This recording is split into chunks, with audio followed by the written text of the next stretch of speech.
gentlemen, welcome to the main event, the Hangin' with Headlock D podcast, brought to you by Headlock Hot Sauce, where we discuss all things wrestling, food, fitness, and hot sauce.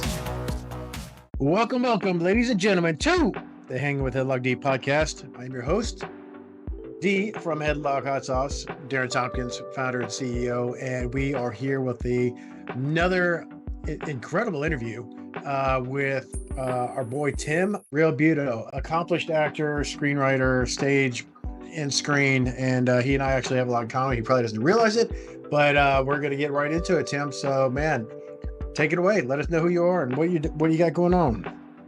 Hey, I'm Tim Realbuto. I'm an actor, writer, producer from New York City, now living in LA.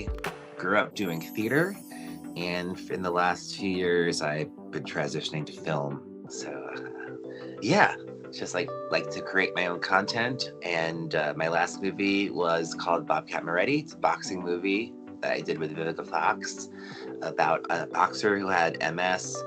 And I lost 154 pounds during the filming of the movie, which is now a record, cinema record. I lost more weight than any actor has for a role in the history of cinema. I beat Christian Bale, so which is awesome. From the Machinist, we're talking about, correct? Exactly, yeah, from the Machinist, right, yeah. It's funny because a lot of people on message boards think that we have some sort of beef, and I was like, he doesn't even know who I am, number one, probably not, and number two, I think he's awesome, so he's a hero of mine. So no beef, but so it's about healthcare and overcoming, your body, overcoming your body because your mind's stronger than your body. So yeah, it's just an inspiring underdog film. And I have a couple more things coming out, just working on stuff. So let's talk about Bobcat. We're a very fitness sport company here. Fitness and we deal a lot with pro wrestlers, and they're always working on their bodies. 154 pounds. That is almost impossible to even conceptualize. My wife is generally holding right around 105 right now. It's like her plus another half of her was gone. So, and I do want to deep dive, and I know you've probably been asked this a lot. Did you know you were going to have to do that for the role? When did you start planning for it, and how long was the filming for you to actually make that transition? Because that's a ton. It's a lot. I did know beforehand. I had done a movie called Yes that was screening at all the festivals, and a producer came to see us at one of our screenings. I think it was in Vegas, and he said, "I have this idea about a boxer who loses a lot of weight. I've been looking for the right actor. I think it could be you." And he kind of commissioned me and the director of my first movie, Yes, to write the screenplay together. And so it was perfect because I didn't know what my next project was going to be, but I did know that I wanted to change my personal life as well. I wanted to make a change physically, also, mentally, because they go hand in hand. So yes, I did know from the very, very beginning. So that's how we wrote the script. And it was something that a lot of people doubted, but I'm not sure I ever doubted myself, because I know that when I set my mind to something, I'm going to do it. I'm going to put my 110% into it. So we started filming right in the middle of the pandemic. We were one of the first movies to ever get greenlit during the pandemic. So I think it was July of 2020. And then by September 2021, we filmed the first part, July 2020, where I have to be bigger, and then my character loses a lot of weight in the middle of the film. So we took 10 months off. So that's how long the process was, right in the middle, like a big break, right in the middle, and then we finished September 2021. So 10 months to lose 154 pounds, or is my math off? No, it's right. It's right. Okay, and how did it happen? I mean, at some level, they always provide you with trainers to get you ready for a role, but for this one, I suspect you probably had to go out and figure it out yourself, right? Or have mentors, or who was able to help you push through that? Luckily, they were able to get me trainers. A trainer, his name was Eric Patempa. He was amazing, and we did. I also had a lot of doctors helping me out. and just the support of the cast and crew, like people who just said to me, you could do this, every single day, even when I doubted myself. So I mean, I did have a trainer we worked out over Skype because it was still the pandemic, but we worked out 6 times a week. And he was also on me about, my food and everything. And so we only took off Sundays, and it was a lot. It was pretty nonstop. Yeah. I'm thinking probably a lot of aerobic type stuff, right? Because we're talking about weight drops. And did the producers, writers of the film have an idea of what they wanted you to look like towards the end of the film, or did it just kind of happen organically? It was pretty organic, I was one of the writers myself, but I also just, nobody knows what you're going to really look like. So, in the second part of the film, I do have a big boxing match, and I hate being shirtless. I hate it. I hated it then. I hate it now. I hated it in my 20s when I was thinner. I hated it. I hate it. And the director said, you have to be. I was like, no, I don't have to. I can wear like a little, tank top or something with like my Bobcat written on it. I even got one.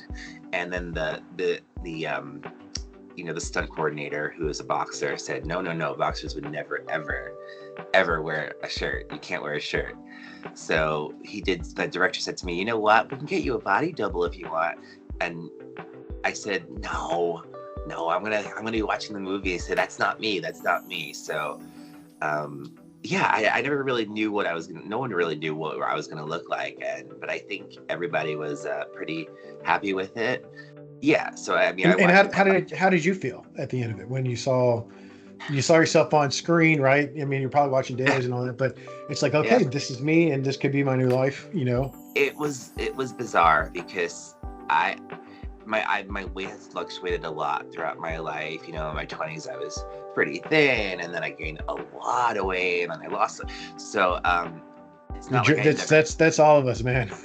Yeah. Right? I know. It's not like I haven't seen myself thinner before, but it was a while, and I was very unhealthy. So it was actually pretty thrilling to see myself. I was happy with the results. Yeah, I was pretty happy with them. Nice. And then the overall, I mean, we got through the filming. Vivica Fox is just spectacular. I'll always remember her from Independence Day. Just so she looked great for the role, right? And she had the great charisma and all that. How is it that you got to end up working with her on the project? Yeah, it was my director, came to me, and co-writer, and he said he had some ideas, and we both just kind of mutually agreed that she would be a great choice. And he offered her the role, and luckily she liked the script. And also her manager, Sheila Leggett, has MS, multiple sclerosis, and my character in the movie has MS. So, her manager was very much like, you gotta read this, and wanted to also honor her manager. So we got lucky that she just connected with it. She really connected. That's beautiful. And so the character has MS, right? We've all known somebody that has it, right? Or ALS or something debilitating. How were you able to prepare for the little nuances that you had to show throughout the film? I mean, especially towards the end when things are a little bit more advanced. What kind of understudy did you do, or if there is such a thing? My mom has MS. So it was just really observing her, our caretaker for her. So I've been dealing with it for about 20 years, not personally, but in my not myself, but in my life, it's a daily thing. And so just really observing her, speaking to her, and also just speaking to a lot of other people who reached out to us, or that reached out to our producers through the process. People with MS would reach out to us on social media, and we would talk. And one of our main producers, Dawn Marie Deshays, has MS as well. So talking to her, I hate to say it was easy but it was, because it's around me. It's not easy emotionally, but it was easy to just observe everybody. Welcome, ladies and gentlemen, to the Hanging with Headlock D podcast. I'm your host, D from Headlock Hot Sauce, Darren Tompkins, founder and CEO, and we are here with another incredible interview with our boy Tim Realbuto. Am I pronouncing that right? You're Should have very asked you close. beforehand. Very Real, close, very close. Realbuto. Realbuto, accomplished actor, screenwriter, stage and screen, and he and I actually have a lot in common. He probably doesn't realize it, but we're going to get right into it, Tim. So, man, take it away. Let us know who you are and what you got going on. Hey, I'm Tim Realbuto. I'm an actor, a writer, producer from New York City, now living in LA. Grew up doing theater, and in the last few years, I've been transitioning to film. And so just really observing and living with it as a caretaker. Our listeners know I lost my mother in February of this year, and sorry. she had a long bout with dementia. And kind of similar to what you're saying about, being things happening in lockdown and slowing down. She went into memory care March of 2020, like March 17th. I'll never forget it. 2 days before my birthday, that was the day the national lockdown happened. So it was get her in or we don't know what's going to happen. So when you're observing your loved ones and with them for a long period of time, like what you've had to go through, you kind of mentally take on not only the caretaker, but now a new understanding of life in the world, right? Because you might know somebody that maybe you went to school with whose mom was sick with something, but now you've got, it's in your life. And it just changes your perspective on a lot of things. It really, really does. When you're younger, sometimes you see somebody, a friend or somebody going through something, but then when you get to a certain age, you do start seeing more and more things happen to you and your family. And at the age where like, oh, my parents are not invincible. You think that when you're a kid, you think they're superheroes and never going to die or nothing's ever going to happen to them. And I lost my stepfather to dementia actually, and my mom has the early stages of it plus MS, and you start seeing these things and having to deal with them, and like, wow, this is not something I'm watching in a movie. This is a reality. So my character in the movie, his mom actually has dementia as well in the film, and so it is something that a lot of people, everybody has to deal with it. It's unfortunately the reality, but I was just hoping the movie could help people get through it in a way. Maybe, I don't know. Did your mom see the film? Oh yeah, she did. She was able to come to the premiere, which is great. That's awesome. I'm also an independent filmmaker. I'm a writer, producer. Got a short film on Amazon right now. It's been there for a number of years, but we're finishing up a project that was COVID shut it down, right? We did principal filming. Okay, it's wait around. Then we had the SAG thing and everything else. And so finally, we're doing some post-production, ADR, bring the actors back in. It's called Changemaker. It brings awareness to sex trafficking and that kind of stuff. Because short films, you know this. You try to bring awareness, and then you kind of concoct them in a way that if it get optioned out by somebody, you could extrapolate it for 90 minutes or whatever. So I think we've done a pretty good job on that. But that'll go on the film festival circuit probably in February. We're thinking, That is so awesome. Congratulations on that. It's an undertaking to self-produce. I mean, it really is. But it's the advice that I give anybody who asks me how to get started in the business, how to continue in this business. Creating your own content, your own art. If you wait by the phone, it's rough.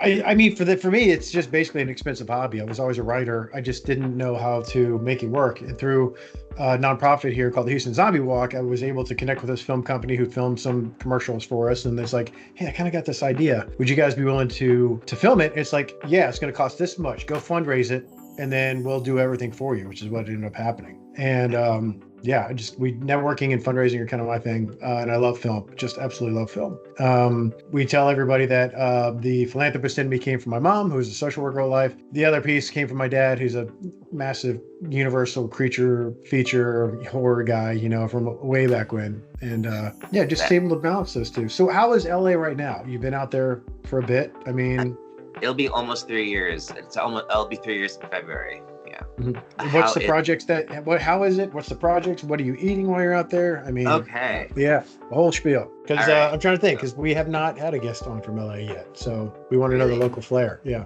Okay. Well, right now it's chilly for LA, 50 degrees. That's the boring part.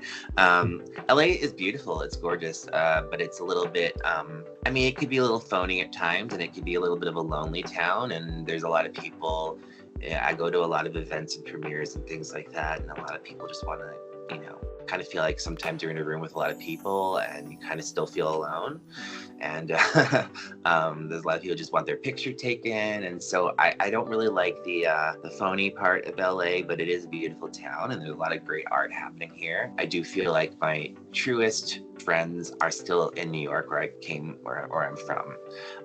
But I felt like I needed to be here. I don't know. We'll see where I end up. I might not stay here. I might go back to New York, or I might have a place here and there if I'm lucky enough one day. The projects I'm working on. Okay, so you've talked about horror, and I have a wonderful horror movie coming out next month, January. I think it's January 21st. It's coming out, and it's a movie I did called Werewolf Game with Tony Todd, and it's fantastic. I can't wait for it. I have a movie right now called Infidelity that's out. And then I have a couple of other projects. I'm doing a play. I'm doing another film. So yeah, I have things on the horizon. What am I eating out here? LA has a lot of great food. Like last night I had sushi. So we're doing sushi tonight for my wife's birthday. Yeah, we. Oh, happy birthday! Yeah. Mm-hmm. The best. I love sushi. So we have really good sushi out here. I do eat a lot of I do eat a lot of salad, and it's not because I'm like that diety all the time. I just really happen to like it. I do like vegetables. I love chicken, fish. Do you like spicy food? Yeah, I mean, yeah. Mm-hmm. I don't go too crazy, but I also don't restrict myself all the time. Nice. And then what is the living situation? You got any pets, or just traveling actor kind of thing? No, I have two daughters. I call them my daughters, and my cats, Angel and Molly. I wish they're usually when I go on my iPad, they usually want to get on the camera. So yeah, I got the door closed. I got 3 cats and 2 dogs, and they're always in my face when I do these types of things. I'll be doing an interview or something, and my cat will be like, "Hi." So I want to go back to the weight loss thing, because you mentioned Christian Bale, right? And then people who don't know, he did The Machinist, and he put on all that muscle to go and do Batman Begins. But I did see I saw a video recently about Rob McElhenney of It's Always Sunny, right? And he talked about how he had to do something very similar, which is he gained all the weight to be Fat Mac. Then he's like, I want to be Ripped Mac. And how do I get there? And the trainer said, everybody has an idea of what they should look like at some certain point of their life, right? And it's like, okay, if you get super ripped, how do you want it to look? And the trainer says, everybody says Brad Pitt and Fight Club. That's what everybody wants to go for when they get super ripped. And he's like, you can't do that. We can get you looking similar, but only Brad Pitt can be Brad Pitt, right? But he talked about, cutting all that weight, and honestly how much it sucked overall. Same thing with Jackman when he came in to do Wolverine recently again. Just getting the diet and stuff down. And, I know that, and I've gone through all kinds of fluctuations, but ultimately it's about finding just what works for you. You figure it out at some point. And, but I can't imagine anybody else trying to attempt what you did for a film project. There would have to be something big, because I'm trying to think, did Brendan Fraser gain weight for The Whale, or was that a bodysuit he was wearing? I can't remember. Well, he was wearing a bodysuit, but he was, I guess he had gained some weight from his previous films, so it was, it was definitely like a makeup and a bodysuit, but he wasn't as quite thin as he was, years ago. All right, so we're talking movies. As an actor, what kind of movies do you like to watch? I really do love all kinds of movies. I'm a big horror guy. It's like a really, really big one. So I do love horror movies. I just saw Nosferatu last night, so I'm a big, Okay, we were talking about that yesterday, because my buddy's a manager at the Marquee here. Did you get the commemorative popcorn bucket? The cast? No, I didn't get anything. I went to an AMC IMAX here at Universal Studios, but the coffin from the movie that he sleeps in was on display in the movie theater lobby. Oh, that's amazing. So I didn't get a coffin popcorn box, but I got the real one. No, I didn't get anything. Yeah, beautiful gothic, like old school horror movie. Yeah, I was looking forward to it. It kind of went under the radar here in Houston, because it's not really. There's no, you have to go to Austin in Texas to find good production companies, Robert Rodriguez and all that kind of stuff, right? Yeah. Here in Houston, it's mostly like industrial work type, video stuff. And then we come along every now and again to give somebody an actual passion project. What's your next travel plan? Are you? Ooh, Yeah, travel. I might be going to Europe for a film. So for an American film or a European film? it's an American film. Okay. Yeah, I think they said something about Spain. So it takes place in New York City, but because of, I guess, tax purposes, they might film in another country and make it look like New York City. So they said It's an you're either eyes wide shut kind of, situation. yeah, I think as well. exactly, Yeah. exactly. I took film in college as my art, so yeah, I can talk the talk. Yeah. So they said to me, you might have to go to New York City or Europe. I was like, well, I'm from New York City, so can we go to Europe? So I would love that. Yeah, I actually don't have specific plans, so I'm working on a play here, so I'll be here for the next couple of months. So for people who don't know, and I really don't, because I'm in the scene, but I'm not. I mean, how long is the audition process when somebody brings you a project? Wow, it really depends on the project. Like for Bobcat, I didn't have to audition because it was, all of it's mine. And things that I've created and I don't have to audition for. But usually, the process is, an audition, then I call back, and then you have to wait, and then maybe a chemistry reading with the other actor. It could be a few days up to a month or so. Yeah, months even, depending on the project. You were talking about being master of your own project, and you're like, oh, I could cast myself as the lead if I want, if I'm bankrolling it and it's mine. I'm watching this series on YouTube called Fanboy Flicks. It's a guy who just narrates crazy movies, right? Like one of the worst movies you've ever seen, weird sci-fi stuff. It's so funny. The guy's comedy genius, right? But he always does the vanity projects, the Breen projects and whatnot, that they're just, I'm going to put myself in a movie because I can afford it and it's going to turn out like crap. But hey, I've got this DVD now I can show all my friends kind of stuff, Yeah, well. And it's a different mentality, do you run into those types at all? Yes, of course. Yeah, people who maybe people who don't quite, have the talent or, or a very good script, but they have money. Yeah, I run into those types, and it's annoying because there's so much good art out there that can't get funded. Exactly, I feel like yeah. I do feel that exactly. Sometimes I feel like I hope this is true, that I don't think I put myself in something unless I really kind of thought it was going to be good and had other people around me telling me no you should do it, because I don't have the funds, unfortunately, but hopefully the last two things I did were pretty good. I mean, when you throw stuff out at the public, you're always going to get the haters. It's just and that one shitty review will ruin the hundreds that you get that were positive, right? I mean, I dwell on that stuff. Oh my goodness, that is so true. Mm-hmm. I mean, everybody could be telling you the best. Oh, this movie, it was so inspiring. Oh, the performance was great. One, like, not even like a main review, could be like someone on like a message board, be like, and you're like, some 10-year-old. Yeah, exactly. In their mom's basement, playing video games and smoking pot. No, I'm kidding. Hopefully not the 10-year-old, but like, yeah, then you're just like, I'm awful. Yeah. Or you can do the Jay and Silent Bob thing and just track them all down and beat the crap out of them. That was hilarious. So we Vivica A. Fox, right? That's a big name. Who else are like the people you want to work with, or those that you have worked with that you really got to push out there? Because that is really, it's almost like it's not like looking for a mentor type capacity, but you have these actors and stuff where you really just think that you gel with. Everybody gets that when they see movies and whatnot. But I mean, who would that be for you? Well, Vivica is like, she's the, out of everyone I've worked with, I think we have the best chemistry of anybody I've worked with, and I just adore her so much. She's an amazing person, actress, all of that. People I'm dying to work with, I have like heroes, and like Leo is a hero, DiCaprio, and then there's Joaquin Phoenix and Ryan Gosling and people like that. And I would absolutely love to work with, obviously, Meryl and the greats. So yeah, there's so many people I want to work with. Those are like my main ones, and then I would also love to work with, like, there's some directors I'd love to work with, like Darren Aronofsky is one. I'm trying to think, what was the last film he did? It's been a minute. The Whale. The Whale. The Whale was his. Okay. Yeah. Yeah, and of course Tarantino, but I think he's retiring. Yeah, I mean, Does he he says really? that like every few years, and then he pops up Right. with some Kurt Russell blockbuster kind of thing, He's that not he didn't that. tell anybody he was actually doing, Yeah. Oh, it's already in the can. Yeah. The independent film scene here it's just like you said, it's weird. Once you get out to Austin, things are better. Mhm. Because otherwise we do have friends that are media companies here, but they end up being like sizzle reels for the city or comic book conventions or something like that. It's just very, very corporate. And I don't think it'll ever change.